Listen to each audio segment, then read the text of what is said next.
आज की क्लास बहुत ही स्पेशल होने वाली है क्योंकि आज की क्लास में बहुत ही अच्छे सेंटेंस की इंग्लिश बनाना सीखेंगे। यदि यह क्लास अपने शुरू से लास्ट तक बिना स्किप किए देख ली तो ऐसे वाक्य आप चुटकी में बना लोगे। तो बिना समय गवाए वीडियो शुरू करते हैं।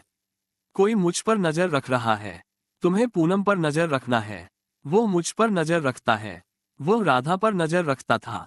इन 4 वाक्य में नजर रखना शब्द आए हैं। इस नजर रखना शब्द के लिए हम इंग्लिश में कीप एन आई का प्रयोग कर ऐसे वाक्यों की इंग्लिश बनाएंगे। जैसे कोई मुझ पर नजर रख रहा है। यहाँ पर कंटिन्यूअस का सेंटेंस है तो कीप वर्ब में आईएनजी लगाएंगे तो इंग्लिश में बनेगा someone is keeping an eye on मी। तुम्हें पूनम पर नजर रखना है।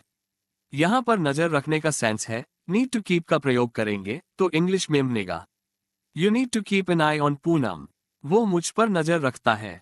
ये प्रेजेंट इंडेफिनिट का सेंटेंस है तो इंग्लिश में बनेगा he keeps an eye on me. वो राधा पर नजर रखता था। इस वाक्य में पास्ट की आदत बताई है तो इसको यूज टू कीप से बनाएंगे तो इंग्लिश में होगा ही use to keep an eye on Radha.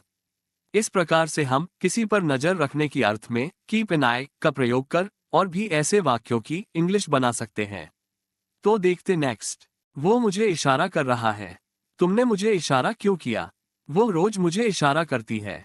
अब मैं इशारा नहीं करूंगा। इन चारों वाक्य में इशारा शब्द आया है जो एक क्रिया है तो इंग्लिश में हम इस क्रिया के लिए सिग्नल और जेस्चर वर्ब का प्रयोग कर ऐसे वाक्य की इंग्लिश बनाएंगे। जैसे वो मुझे इशारा कर रहा है कंटिन्यूअस का सेंटेंस तो वर्ब में आईएनजी लगेगी तो इंग्लिश बनेगी he is signalling to me. ऐसा भी बना सकते हैं ही इज जेस्चरिंग टू मी। यहाँ पर सिग्नल का यूज किसी विशिष्ट उद्देश्य के लिए उपयोग किया जाता है जैसे कि खतरे का संकेत देना या किसी को कोई महत्वपूर्ण जानकारी देना। और जेस्चर का यूज आमतौर पर शरीर की किसी विशिष्ट मुद्रा या हाव भाव को दर्शाता है जैसे कि हाथ हिलाना या मुस्कराना। तुमने मुझे इशारा क्यों किया? ये पास्ट इंडेफिनिट का इंटरोगेटिव सेंटेंस है तो इंग्लिश में बनेगा why did you signal to me. ऐसा भी बना सकते हैं why did you gesture to me. वो रोज मुझे इशारा करती है। ये प्रेजेंट इंडेफिनिट का सेंटेंस है तो इंग्लिश बनेगी she signals to every day. ऐसा भी बना सकते हैं she gestures to me daily. अब मैं इशारा नहीं करूंगा। फ्यूचर सिंपल का नेगेटिव सेंटेंस है तो इंग्लिश बनेगी आई वोंट सिग्नल एनीमोर। ऐसा भी बना सकते हैं I will not gesture anymore. इस प्रकार से हम इशारा करने के अर्थ में सिग्नल या जेस्चर वर्ब का यूज करके और भी ऐसे ही वाक्य की इंग्लिश आसानी से बना सकते हैं। जाना मत, अभी तो काम के वाक्य बाकी है। वो आंख मारती है। वो आंख मार रही थी। उसने मुझे आंख मारी। वो आंख मारता रहता है। इन चारों वाक्य में आंख मारने का शब्द आया है। इस आंख मारने के लिए हम विंक का प्रयोग कर 2 तरीके से इन वाक्यों की इंग्लिश बना सकते हैं। जैसे वो आंख मारती है तो इसकी इंग्लिश बनाएंगे शी विंक्स एट मी। ऐसा भी बना सकते हैं शी गिव्स मी अ विंक।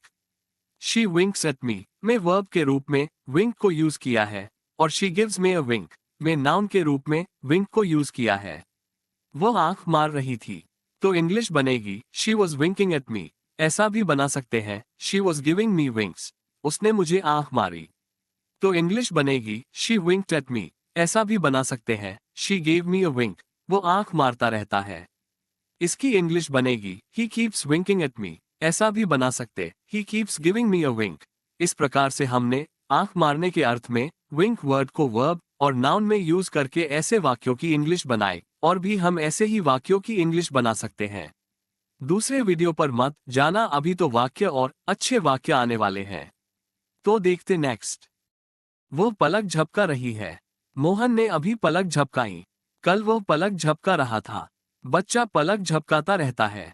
इन चारों वाक्य में पलक झपकाना शब्द है। यहाँ पर हम पलक झपकाना के अर्थ में ब्लिंक वर्ड को यूज करेंगे। तो देखते सेंटेंस। वो पलक झपका रही है।